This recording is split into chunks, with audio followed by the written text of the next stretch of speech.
My brother Jack is getting married soon, but his fiancée, Catherine, has asked me not to attend. I really want to go, but if it would make Jack unhappy, maybe I should just listen to her. When I was 25 and Jack was 15, our parents passed away. There was talk of putting Jack in foster care, but we had our parents' inheritance. And more than anything, we didn't want to be separated from the only family we had left, so I decided to take care of him.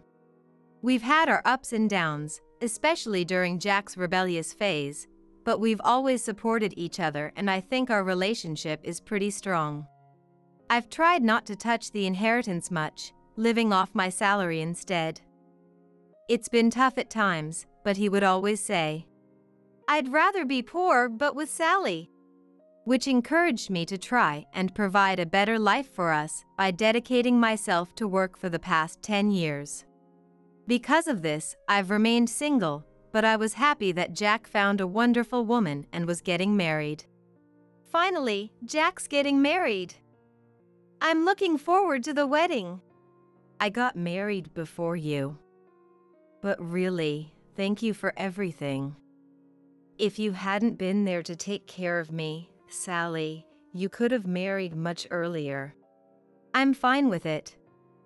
I like being alone and I enjoy my work. But don't you want to meet someone? Meet someone. I guess I need to lose weight first.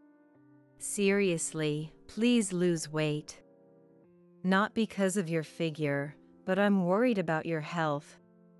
You're eating instant food at night, aren't you? It's a hassle to cook for just myself after work. Still, I wish you'd live a healthier life. Jack's words were a stark reminder of how unhealthy my lifestyle had become. Like our mother, I had good skin, but I spent most of my days sitting for work. With my job going fully remote, I barely went outside, leading to me steadily gaining weight. I did join a gym in the neighborhood, but I ended up only paying the membership without actually using it. Hearing Jack's words made me seriously start thinking about getting on a diet. A few days later, I received a wedding invitation from Jack and his wife, and the following day, a message from Catherine arrived. Sally, it's been a while. Did you receive the wedding invitation we sent? Catherine, long time no see. I got it yesterday and was about to reply. Thanks for inviting me to your wedding. About that, could you please not attend our wedding? What do you mean? I don't want you to attend. Did I do something wrong? I was shocked not only by Catherine's blunt approach, but also by her request for me to not attend the wedding, to which I responded with a lifeless voice. Well, you're overweight, and honestly, do you even care about your appearance as a woman? It's weird that you're not married at your age. So you don't want me at Jack's wedding because I'm overweight and single? It's better for you not to come, for your own sake. I mean, I'm pretty good looking, right? My parents and siblings are all stylish, some are models or work in beauty. You'd stick out. Jack will wonder why I'm not there. If I don't go, Jack's family seat will be empty. Just make up something suitable. You're his sister, you know what to say to avoid suspicion, right? As his sister, they expected me to come up with a believable lie for Jack. I'm sorry, but I can't marry you right now. I've started dieting recently. More than anything, I want to see my only brother's wedding through, for our parents in heaven. I expressed my heartfelt wish to Catherine, despite her remarks. However, in response to my words, Catherine dropped all the emojis she had been using and expressed her dissatisfaction. The wedding is about me, the bride. My wishes should come first. I don't want my wedding ruined by an obese, single woman. And don't bring up anything about parents in heaven on my special day. Do you plan to be selfish at a celebration by mentioning those who have passed away? I was speechless at her harsh words and couldn't reply for several minutes. Then, perhaps satisfied with my silence, Catherine mockingly added, I don't mind keeping up family ties, so do send a gift for our happiness. Wouldn't that be something even your parents in heaven would appreciate? Understood. Then I'll return this invitation marked as not attending. I wanted to end the conversation with Catherine as quickly as possible, not wishing to speak with her further. As far as I remember, I've done nothing to offend Catherine. We only met during family meetings, and beyond that, I've only exchanged Christmas cards with Catherine's family, never directly interacting with her. So, it was a shock to receive a message from her, especially one indicating she thought so poorly of me. I considered telling Jack, but hesitated since their marriage was already official a few months back. I wondered if staying silent was better, to avoid causing trouble in their newlywed life. Afterward, I sent Jack a message along with the returned invitation, apologizing and stating I couldn't attend the wedding. Why? What happened? I have an unavoidable meeting that day. That's a lie, right? The company would let you off for a family wedding. Well, it's actually a client who specifically requested me. They're quite difficult, and I can't just ask to reschedule. Seriously? I'll see if we can change the wedding date. I'm busy for a while, and it's Catherine's big day. You don't need to go to such lengths for me.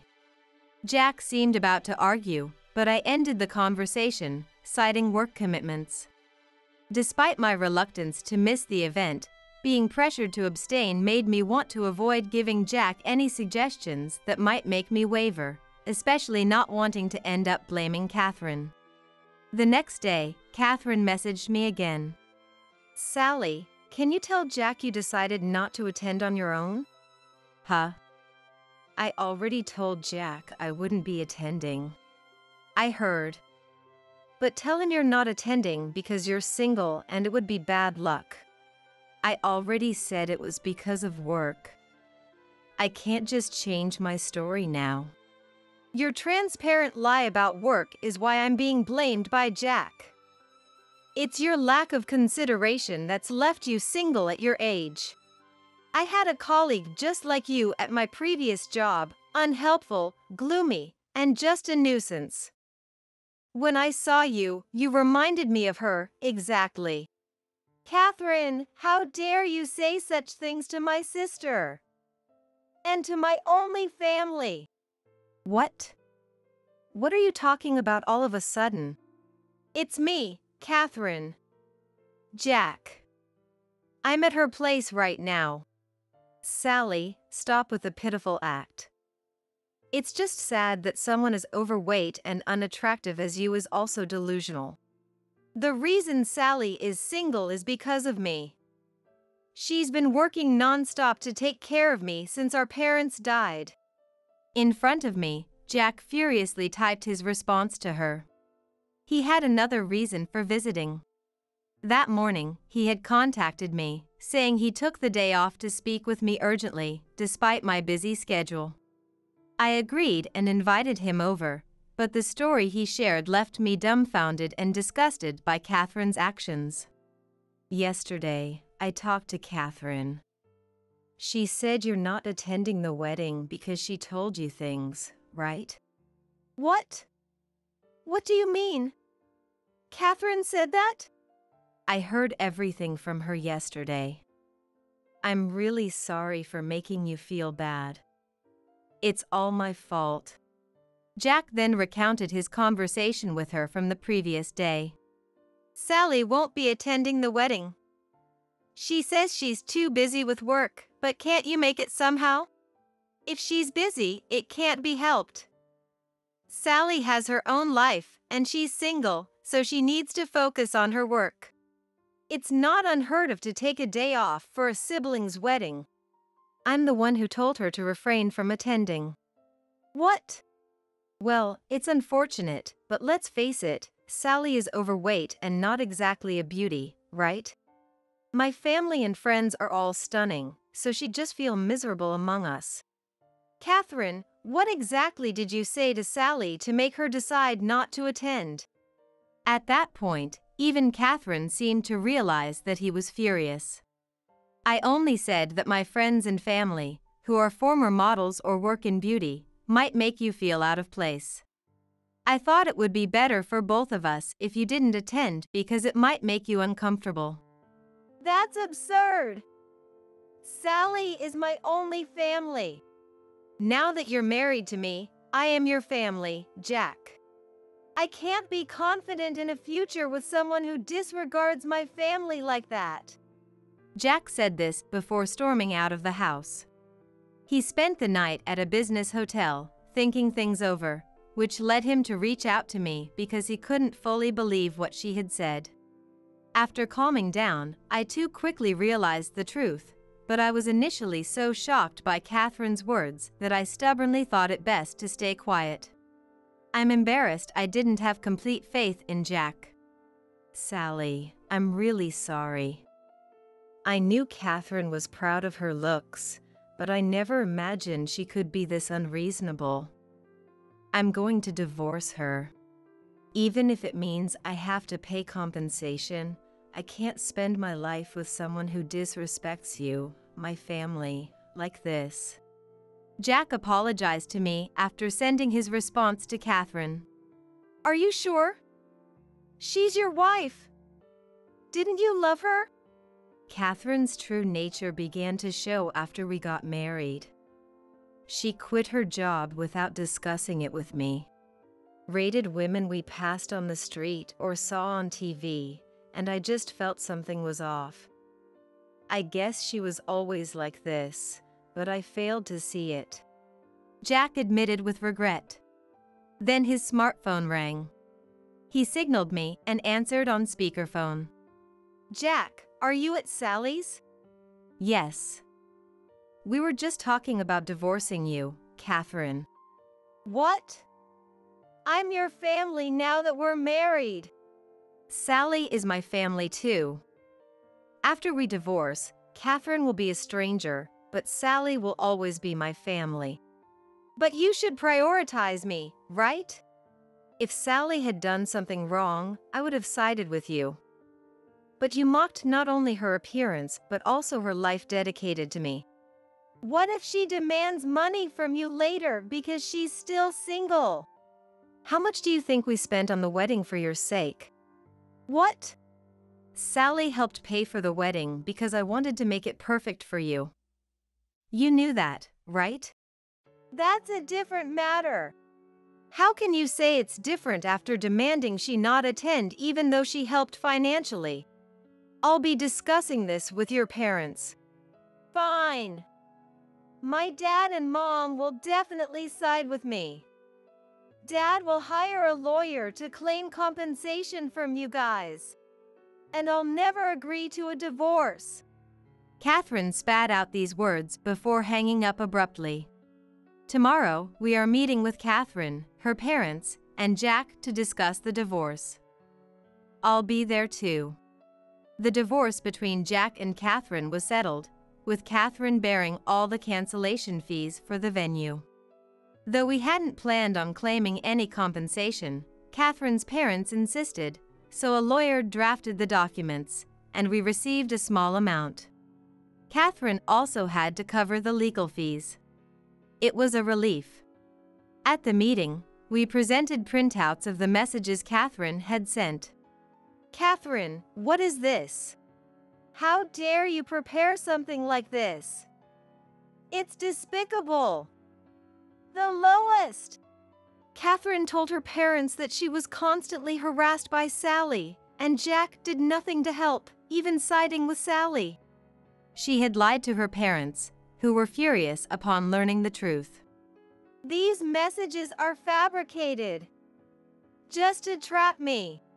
Catherine, you've sent similar messages to your friends, right? Telling them not to come to the wedding because Jack's sister is unattractive. We've got messages from your friends. Jack showed the printouts of the message exchanges between Catherine and her friend. Before Catherine could retaliate, he also played a recording of a conversation between Catherine and Jack at my house. Upon receiving all the evidence we presented, Catherine's parents immediately offered a deep apology. We're truly sorry. We agree to the divorce and will make Catherine pay for the cancellation fees. We had great respect for Sally and Jack's journey. We were proud our daughter married such a wonderful man, but never imagined she would do something so foolish. Why won't my parents support me? Nobody would side with you after seeing this. Catherine, do you understand what you've done? Apologize now. I'm sorry. Contrary to her expectations, Catherine protested in tears to her parents' reaction, but her father dismissed her objections, and her mother urged her to apologize. Catherine did apologize, but it was in a manner reminiscent of a child begrudgingly saying sorry after being scolded, leaving everyone present feeling considerable discomfort towards her. The next day, the divorce between Jack and Catherine was finalized. Jack had a lawyer acquaintance prepare the necessary documents. Of course, the cancellation was communicated to the venue, and Catherine's parents covered the cancellation fees. It seems Catherine will have to work and pay them back. Having unilaterally decided to become a stay-at-home wife, she will now have to start job hunting. It appears her previous job was obtained through her parents' connections, so finding a new position on her own merits might prove difficult. Jack and Catherine met through college friends, and Catherine had been spreading baseless rumors, attempting to undermine Jack's reputation. She had been telling various people to request my absence from the wedding, resulting in backlash from those aware of the truth. I'm Mary, in my 30s, the only daughter of an old family. My husband, Joe, is also in his 30s, the middle child with an older sister and a younger sister. My sister-in-law, Betty, a stay-at-home mom of 3, whose husband Mike serves in the Navy and is often away for long periods. My other sister-in-law, Emma, is a college student. She lives in a part of my mother-in-law Kate's house, with the agreement that she'll move out after graduation. 3 years ago, when Joe and I got married, we built a duplex on land I inherited from my grandfather. Kate lives on the first floor, and Joe and I live on the second. Joe, being the eldest son, even if he's the second child, indeed has some responsibility towards Kate's care in her old age. I was a bit bothered by the idea of it being an obligation, but wanting to marry Joe no matter what, we discussed with Mike and agreed to design the house so both families could live separately. The house is in Joe's and my name, and Kate agreed to bear all her living costs. Only $20,000 was paid initially, and nothing after that. Joe and I have been paying off the mortgage. It was nowhere near enough, and we thought it was supposed to be in installments, but it was just a one-time payment. With just that $20,000, Kate acted as if she owned the entire first floor. Already then, promises were not kept, but what happened next was even more unacceptable. It all started when Betty was hospitalized. When Betty fell seriously ill and had to be hospitalized long-term, Kate told me, "I'll take care of Betty's 3 kids here. You look after them until she gets discharged." Betty's children were quite young, with the eldest in 2nd grade, the second child 5 years old, and the youngest 1.5 years old. Wait, please. I have a job too. I resisted. They're at school or the child care center during the day, so it's fine. Moms work and raise kids all the time. Stop making excuses and just take care of them, Kate scoffed. So, Joe and I talked it over and decided to keep the kids mainly in Kate's part of the house while Betty was hospitalized. But since Kate would be at the hospital with Betty, busy and unable to look after the kids, we'd handle it from after school until bedtime, including picking them up from the childcare center. This change affected our usual work routines, and at first, it was quite chaotic for Joe and me, along with the kids. The children were a bit unsettled with their mom in the hospital and their dad away for a long time, but Joe and I were moved by their efforts to cope. However, on the morning of Betty's discharge, Kate called me to the first floor to shock me with a declaration to continue babysitting. I was astonished. But it was supposed to be just until she was discharged. I argued, but Kate calmly replied, She's just been discharged and still not well. She can't possibly take care of the kids. Hearing this, I couldn't be harsh to Betty, who was still recovering, and ended up agreeing to extend their stay. As time went on, and 6 months later, when Mike was about to return, once again, Kate called me down to the first floor, saying, With Mike coming back, it's too cramped here just on the first floor. We need to move the kids or Emma upstairs. Making an unreasonable request. Why not go back to your own home now that Mike is returning? I asked directly. Suddenly, Betty began coughing, looking unwell. It's impossible. I'm still not feeling well. I can't possibly do any housework. Mary, I never thought you were so cold-hearted. Don't you want to help your family when they're suffering and sick? I'm not even asking for much, she yelled. And that's when I decided it was time to draw a clear line. I tried to choose my words carefully, but Kate exploded, yelling, Get out of this house right now. So, I decided to consult my parents. You must not give in. They might just take over, my mother worriedly said. And after hanging up, reassured that my stance wasn't narrow-minded, I felt a bit relieved. And apologized to me. Tom, who hadn't been part of this conversation, seemed to side with Kate, and instead of ignoring me, he persistently said, What a cold woman. As long as you're fine, right? I wish you'd just leave already. My father decided to get a lawyer he knew to prepare properly before any discussions, and while the documents were being prepared, another issue arose. In the middle of the night, Emma came upstairs with her pillow. The kids crying at night is too loud. I can't sleep downstairs. Can you move my bed upstairs tomorrow? I'll make do with the guest bed tonight, she said, yawning. A surprised Joe said, What are you talking about? There's no room for Emma here. Go back to your own room quietly. Besides, Betty is recovering, so Emma should help with the kids. To which Emma frowned and replied, What are you talking about? Sisters don't babysit these days. I'm a student. I'm busy with my studies. It's impossible. Nowadays, helping with childcare is the daughter-in-law's job, she claimed. That's not true. If that's the case, Emma will be told the same when she gets married, Joe retorted, slightly irritated, to which Emma further replied, I won't get married, so it's fine. Dad says it's better if I stay at home anyway.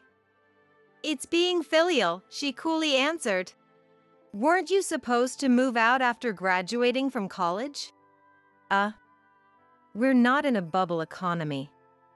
How much do you think I can earn with my starting salary? Living alone is utterly impossible. I'll look for a job close to this house, and unless my favorite celebrity marries me, there's no way I'm considering marriage in real life. Emma argued her point. When I interjected that this was not the agreement. Mary, you're being rather high and mighty. Didn't Dad contribute money to build this place too? Even if the deed is in Joe and your names, it belongs to Dad too. This is my family home. Why should I be driven out of my own home? Emma countered. Joe explained that the in-laws had only contributed $20,000, and that half the building and all the land were in my name, but Emma retorted, So what? Are you saying to contribute more money? Just because it's only $20,000 doesn't change the fact that they contributed. Don't you know about residency rights?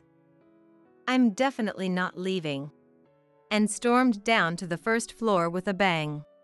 Sounds of shouting could be heard from below, likely Emma venting to Kate. Having Joe always agree with my views was a saving grace. A few days of standoff continued, but then my parents informed us that everything was ready for a discussion. Joe is a good person, but his family is too unreasonable. While public opinion might concern you, divorcing as a way to separate might be an option. You could buy out Joe's half of the house and settle things amicably. I'll pay for it, my dad suggested, leaving me surprised as I hadn't considered divorce. However, my mom agreed, saying, "Marriage isn't just about the two people involved. Discuss it thoroughly and decide." After aligning our intentions, it was decided that Kate, Betty, my parents, Joe, and I, a total of 7 people, would discuss the matter.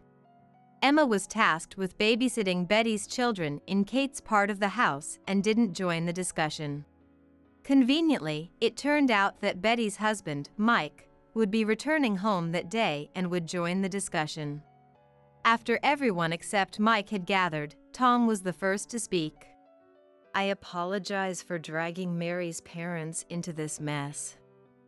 With Betty being ill, we've been emotionally fragile and ended up causing trouble. I'm sorry for Kate's rudeness and my daughter's disrespectful behavior towards Mary." Tom apologized, which took me by surprise. But just when I began to see Tom in a new light, he ultimately pushed his own agenda. However, despite our poor choice of words, considering Betty's future support, living together in this house seems best. We understand the rights to the house and land, but as Mary is a family member, we hope for her flexibility. Tom was interrupted by my dad. "This land has been passed down to Mary through generations. Even though we built a duplex here, Mary holds the rights, not you. We can't allow you to decide on a semi-permanent cohabitation without Mary's consent. We understand Betty's situation, but that's for you as a couple to resolve," my dad said, to which Kate retorted, "Cold-hearted family. A heartless daughter raised by heartless parents." Of course, this backfired.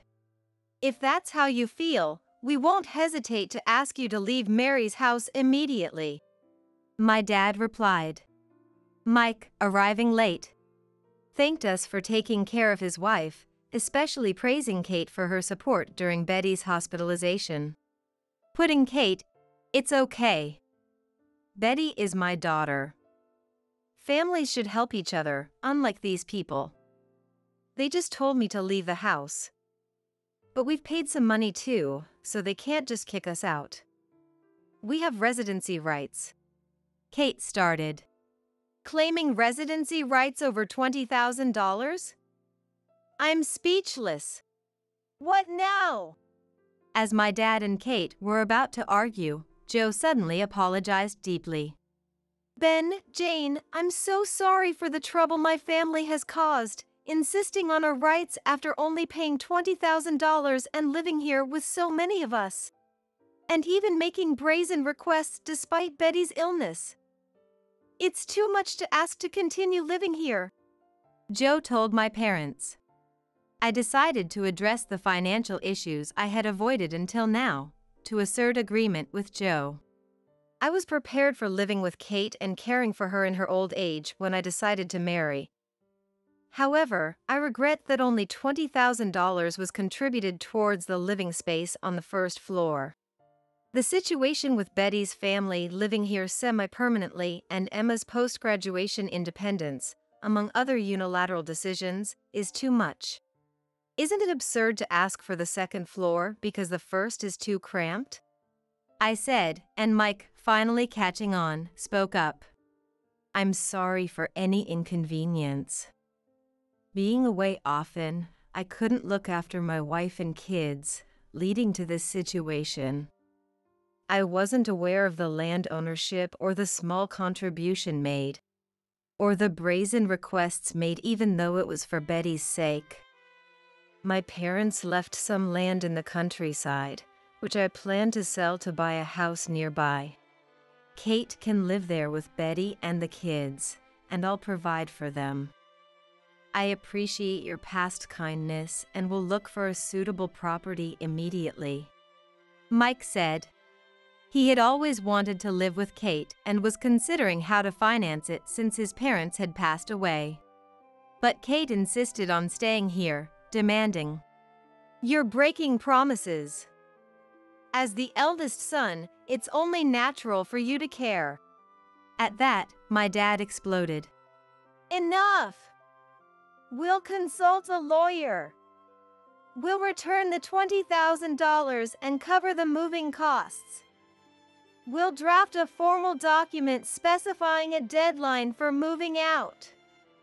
We didn't want to have to force you out like this, but it seems we have no choice. Using a lawyer is too much. We're family. Shouldn't we settle this amicably? Kate persisted. We can't trust you. Not trusting us is quite rude. You were the ones who wanted to get married and said living together as a multi-generational family was fine. I would have been okay with calling off the engagement. So greedy, both mother and daughter-in-law of the eldest son. Kate continued to rant, but Joe had enough. Stop making a scene. I've told you, it's come to needing a lawyer because you're being unreasonable.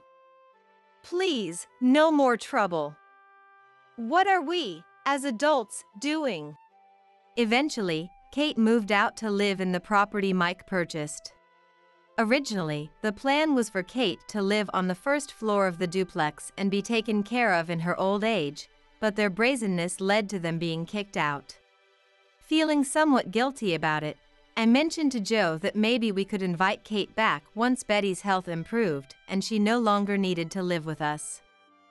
Joe replied, Mary, you're too kind. Haven't you learned your lesson? They'll just take advantage again, and I'm totally against bringing her back. Joe went as far as to sever ties with Kate and Betty, even proceeding with disinheritance. I was shocked by Joe's thoroughness, realizing he must have been truly desperate about his family. It pains me a bit that Joe had to choose estrangement, but given their unreasonable behavior, it might have been inevitable in any scenario. Emma was forced to live alone as no room was prepared for her in Betty's new home. When Emma tried to insist on staying, claiming this was her family home and she had residency rights, I told her, "This isn't your family home anymore," leading her to storm out in anger. Later, Tom rented an old apartment for Emma, but she refused to move in, saying, I can't live in such an old apartment. That's impossible. Upset by her ingratitude, Tom stopped paying her tuition. Joe says we should not involve ourselves anymore since he's cut ties, so I don't know what's happened to her since, but I imagine Emma is living her life as willfully as ever. That woman, she's always been a liar. Ha ha ha. Cancer, how exaggerated. She just wanted to skip work. These were the words spoken by my sister Miranda's husband, Martin, and her mother-in-law, Susan. Miranda is not someone who would lie. I can attest to that, having spent 25 years with her. I utterly despised the two who could say such things to Miranda, who is suffering from cancer and urgently needs treatment. It was unforgivable. I felt a strong need to save Miranda. I am Savannah, 25 years old, working in sales since graduating from college. I managed to join my first choice company, so my mind is always occupied with work. Savannah, did you do overtime again today? Don't overwork yourself and get sick. That's what my dad, who has been a company employee for many years, often says out of concern. Dad is kind, has a big heart, and generally doesn't sweat the small stuff. He rarely gets angry, but when he does, it's truly frightening. I remember pushing a friend during a fight in elementary school. The friend fell and got hurt. And it wasn't serious, but my parents were called to the school. I still remember how scary Dad was when he apologized to my friend's parents and later scolded me in the car.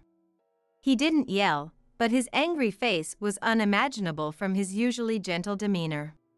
I had thought it was my friend's fault for the fight, but Dad must have realized my reluctant apology. After being scolded by Dad, I understood the severity of my actions and regretted them. Mom passed away from an illness before I entered elementary school. I don't have many memories of her. But Dad raised me with plenty of love while working. So I never felt lonely, even on his rest days.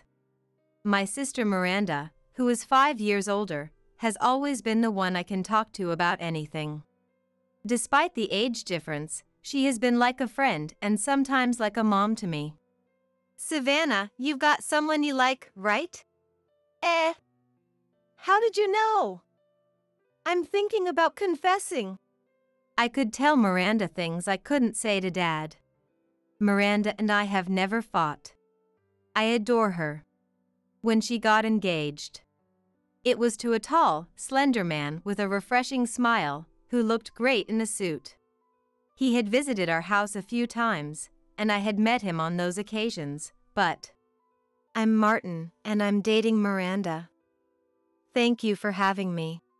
He had visited our house a few times, and I had met him on those occasions, but he greeted me with a refreshing smile each time.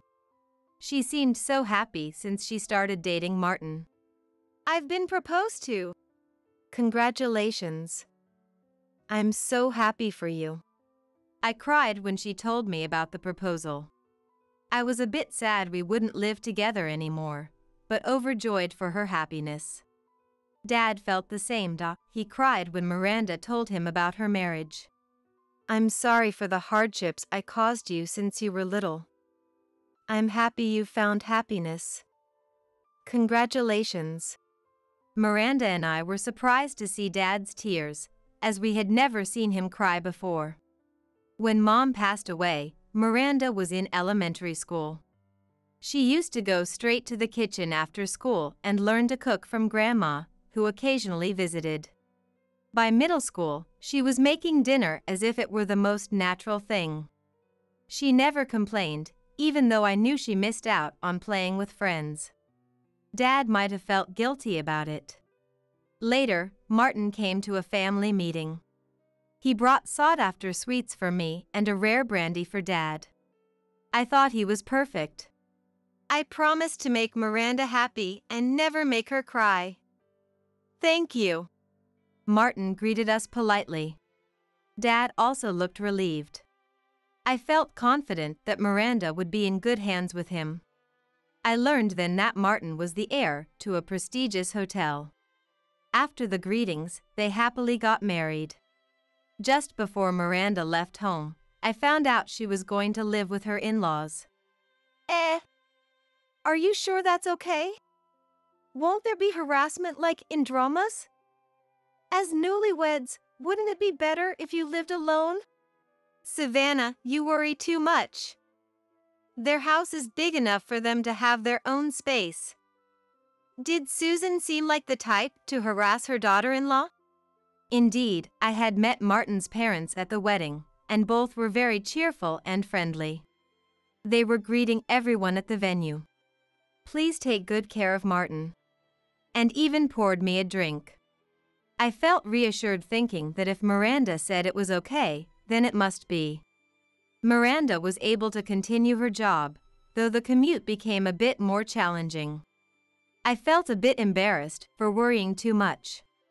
On the day we sent Miranda off, I felt happy but also lonely, and I found myself crying in bed. Half a year passed.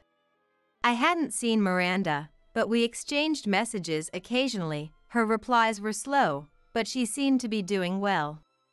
I had a lot I wanted to talk to her about, but I refrained from disturbing her happiness. As for me, I was still immersed in my work. Living with Dad made me realize how much I appreciated Miranda. I thought I had been helping with household chores, but I found myself forgetting laundry in the washer or burning the food, realizing I wasn't as capable as I thought.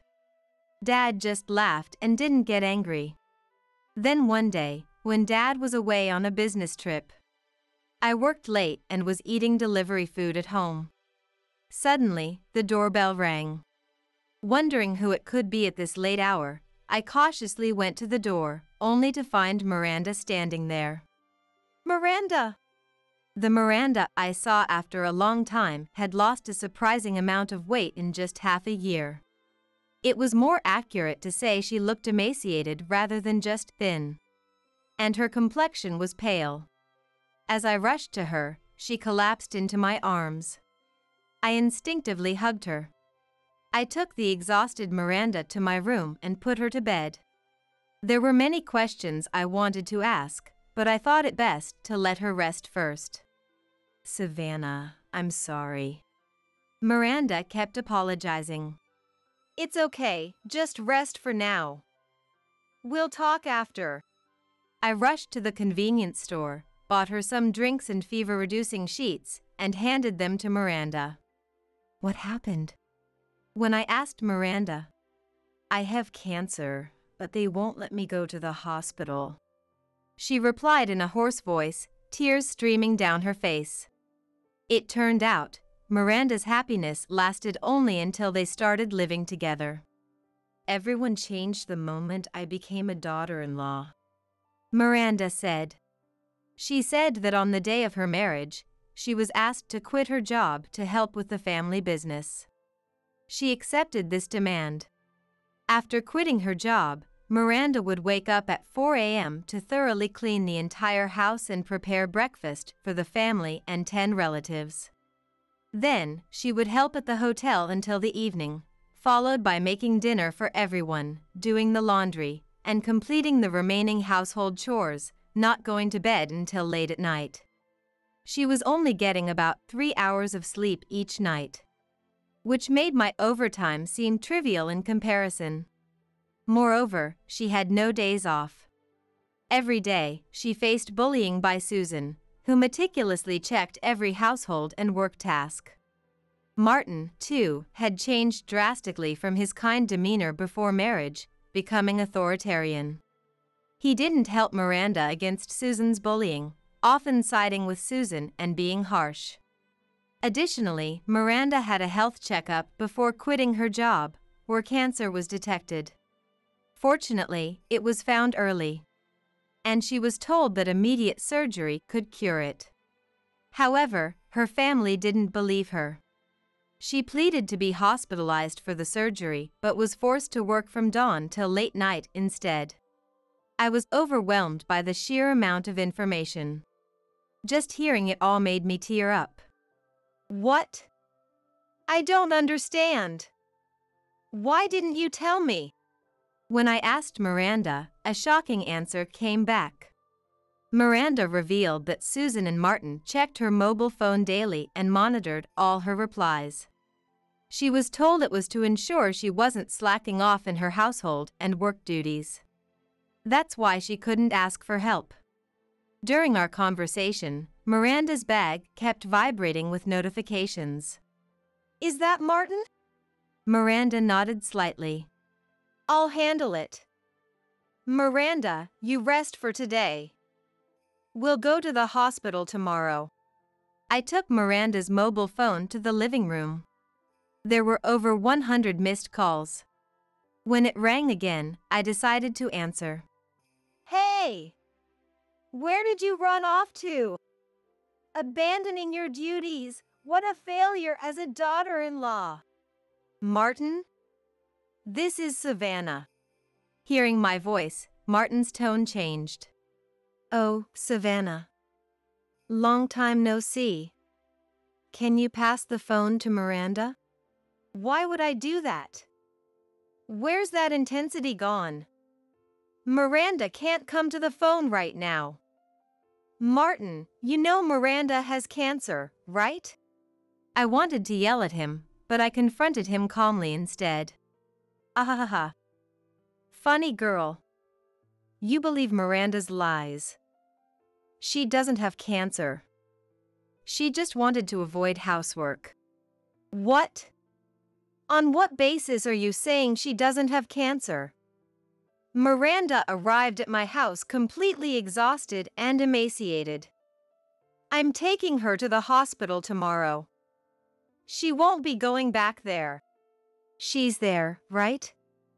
I'll come to pick her up. Don't come. If you do, I'll call the police. I hung up the phone. It kept ringing, and I was scared they might come over. But fortunately, they didn't show up, and the calls were just continuous. I turned off Miranda's phone. I felt frustrated. I wondered why I hadn't noticed anything before the marriage. It pained me to see my beloved Miranda suffering. I couldn't sleep that night. The next day, I took Miranda to the hospital early in the morning. Her physical condition had deteriorated significantly, and the doctors advised immediate surgery, so she was admitted to the hospital. At the hospital, I requested that Miranda not be allowed to meet anyone who might visit, just to be safe. Then, I went home to bring the necessary things for her hospital stay. When I arrived, Dad had already returned. Dad. Something terrible has happened. I had been too upset to tell Dad anything yet. What? What's wrong? Dad looked startled by my urgency. As I explained about Miranda, his face gradually turned darker, and by the end, he was red with anger. What? I can't believe this. First, we need to go to the hospital. Let's go. It had been years since I'd seen Dad so angry. We both headed to the hospital where Miranda was waiting. Miranda, are you okay? Dad. I'm sorry. Don't talk anymore. Just tell me what you want to do from now on. I'll take care of it. I want a divorce. Understood. I silently listened to the exchange between Miranda and Dad. As Dad was about to leave the room, I started to follow Wen. I determined to help her. Savannah. Wait. Take this. Miranda handed me an envelope. What's this? Before I could check, Savannah. Let's go. Called Dad. I put the envelope in my bag and left the room. Dad and I then headed to Martin's house. Upon arriving, Susan came out.